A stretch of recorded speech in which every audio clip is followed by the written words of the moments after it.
Mwenyekiti na mtendaji mkuu wa Dangote Group anayefahamika kwa jina la Alhaji Aliko Dangote pamoja na Rais wa Jamhuri ya Muungano wa Tanzania, Rais Samia Suluhu Hassan wamefanya mazungumzo ambayo pamoja na mambo mengine yameangazia uwezekano wa Dangote Group kuingia ubia na serikali ya Tanzania katika kuwekeza mradi wa kusafisha mafuta ghafi unaokadiriwa kugharimu takriban dola za Kimarekani bilioni 17 utakaonufaisha nchi za Afrika Mashariki na Ethiopia.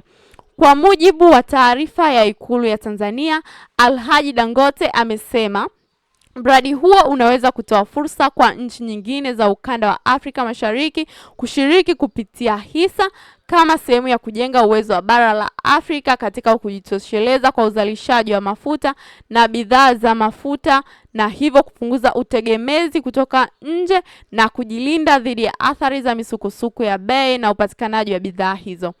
Kwa upande wa Rais wa Tanzania, Dr. Samia Suluhu Hassan amemhakikishia ushirikiano na amemwomba Alhaji Dangote kuendelea kutoa fursa zaidi za kibiashara na uwekezaji nchini zenye tija na manufaa kwa uwekezaji, serikali na taifa kwa ujumla.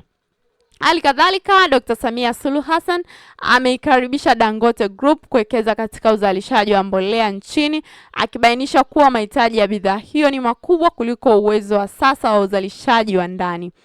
Endelea kutufuatilia kwenye chaneli yetu ya Matengo Media ili kupata habari tofauti. Bila kusahau kulike, kushare na kusubscribe chaneli yetu ya Matengo Media. Nawapenda sana guys, bye.